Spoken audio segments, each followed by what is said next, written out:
Are you a software engineer dreaming of becoming a solopreneur, but you're struggling with consistency?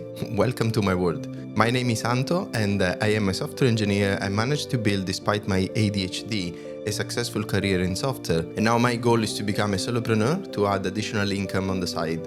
I truly believe that AI is going to make this way more achievable. I can already see that there are a number of tools that simplify a lot the way you can manage things, the way you can build products, the way you can put products on the market. So it's becoming more and more achievable.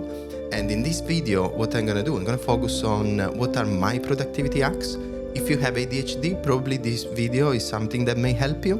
It took me a while to understand a number of things, so stay tuned and let me know. So first of all, I don't know if you're like me, but I've been spending tons of time reading books and trying to figure out what is the best productivity strategy that I can apply to myself. But what I realized is that mainstream advice is not the best for ADHD. Most of the time it's not going to work. And here are the three main things that really don't work for me. The first one is the Pomodoro technique. The second one is having strict to-do list.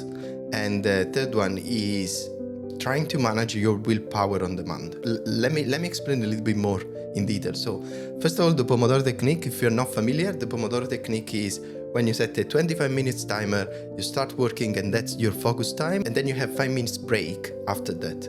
That for me is the most frustrating thing I can do to my ADHD, because as soon as I start getting something done, something productive, that timer will disrupt me and will block me, not just for 5 minutes, but it's going to be, I don't know, who knows how long it's going to take. So it may take any time from few minutes to few hours or days. The second thing is having very strict to-do list. So a to-do list for me works well when I do the tick, because I get that little dopamine released into my body. But when I start seeing that I was too ambitious on the to-do list, has the opposite effect. So it's gonna give me a feeling of underachievement, and that lowers even more my levels of dopamine. So I try to have a little bit more flexible lists or tasks that I need to follow. And then the third thing is willpower. It doesn't work for people with ADHD to unblock yourself and do, that's what I'm gonna do. Sometimes you know what you have to do, but your brain is not gonna help you. So it's stuck, and there are a number of reasons why it may be stuck. So you need to build your own strategy to figure out how to activate your willpower whenever you need it. And this is what I'm gonna explain now in the second part of the video. So I built a completely different approach when talking about productivity. And for me, it's all about three things: is flow, flexibility, and environment. Let me explain a little bit more what I mean with that. So first of all, I need to make sure I separate plan from execution. So this is crucial for me. So there is, my brain works in two modes: planning mode and execution mode when it works. And I need to make sure I don't mix. If I start planning, I should not start the execution. Sometimes it's very hard to do that. If I do that, I will never have a good plan and never complete anything. So the planning part is very, very important for me, because that's the moment where I generate all the ideas, and those ideas should all go out, so I don't have them popping up while I'm executing. So what I do, I try to use, first of all, pen and paper. So I don't know if you're like me, but I have a number of mini books and notebooks where I really like the feeling of the pen on the paper. So I need to make sure I take notes about all my ideas. And this happens in two phases. The first phase, I just have to pour out all the ideas that I have on the paper. And most of the time, there is a frustrating part here, because sometimes I can generate ideas faster than I can write them, and some of them disappear in no time. So once I have this piece of paper with all the ideas, and most of the time these ideas are just words, what I need to do is sort them and make sure they all make sense. At that moment, everything makes sense. If you leave the desk, I'll guarantee you nothing will make sense, and you will look at that piece of paper and you think, okay, this is a psychopath that wrote this thing.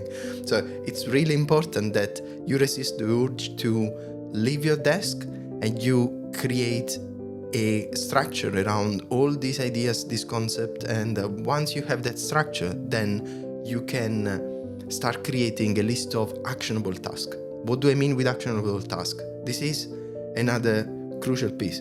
If you create a task that is too ambitious, that may take a number of days to complete, chances are that you will start that task, but you will never finish it because you have the weekend is over and you have an entire week and then you forget.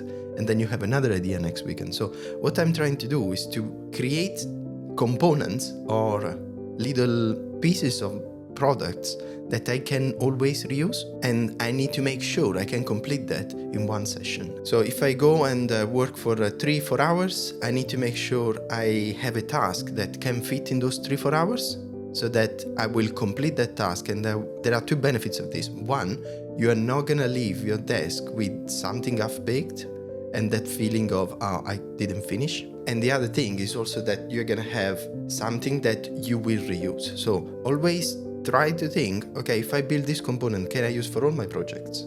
Is this project specific? How long is it gonna take? Takes longer, break it down.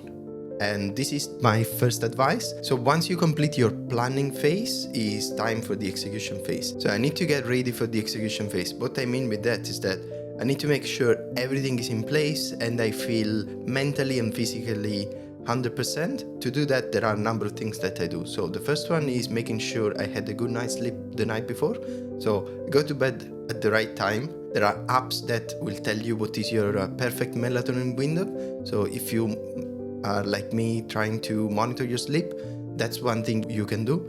And I go to bed when in the peak of my melatonin window so I can fall asleep. And I try to have total darkness in the room and I try to sleep for at least 6-7 hours. That's the first step. After that, the morning, I need to make sure I don't have anything to eat. I do some exercise. It can be a walk, or what I recommend is 30 minutes of weights. And after that, I'm ready. So I try to avoid any meal during the execution time and I lock myself in. I have an environment where like this, the environment is all dark, is a room in my garden, is very silent, where I can focus. And that's where I take the task and I start executing on that task. One thing that may help is using the right music. So sometimes, even if I do all these steps, I'm not in the right mood. Music is incredible to change your mood. So I'm a big fan of ABGT, Above and Beyond Group Therapy, and that moves me into a state flow very, very quickly. Make sure you have your power songs ready to getting you in flow mode. And then the final thing that you need to do, don't leave your desk until you're done. Even if you have done all this prep, a simple distraction, a phone call or kids or anything that will grab your attention for a few minutes, it may just ruin all the work that you have done. So if you are committed to do that, make sure you complete the task, because that's where I struggle the most, is when I have to context switch to go back to where I was. It takes forever. So let me know if you want me to dive deeper on how I track my sleep and what is my ideal routine. I'll be happy to make a video specifically for that. Just drop a comment and I'll do it. So now what I'm doing, I'm building all these components and I'm making them available for free. So I created a website called lab.outofdevops.com. So you can find the link down in the description. And that website is where I want to build a community of solopreneurs, software engineers, people with ADHD that are trying to build something, and that's where they can find inspirations, or they can reuse what I'm building, or just collaborate, have a chat, whatever you want. So join that community. In last week I created a small tutorial on how to create a local Kubernetes cluster as an initial component of the platform, and the goal is to create a platform where I can quickly launch products, and every product will be an experiment and see if it works. But I want to minimize the investment, because most of the time what happens is that you buy a domain, you spend the entire weekend planning the idea, buying a domain, writing the first few pages of your website, and then next week you have another idea and you're gonna do exactly the same. So I'm not buying another domain, I'm just trying to reuse what I have plenty of domain, and create products reusing all these components. So once I have all the basics, I will use that and I will focus just on the business idea, on the business value, on what I want to deliver, instead of focusing on building the common components over and over again. So if you're curious to see how I configured and how you can build your own initial Kubernetes cluster with MetaLB and Istio, just join the community on lab.autodevops.com and I'll be happy to see you there. So now, thanks for watching. If you want more content like this, whether it is about productivity hacks for people with ADHD or for software engineer, productivity hacks in general, or you want to see behind the scenes of how I'm building my lab.autodevops.com, just let me know what you want. And here you can find a couple of videos that you may find useful.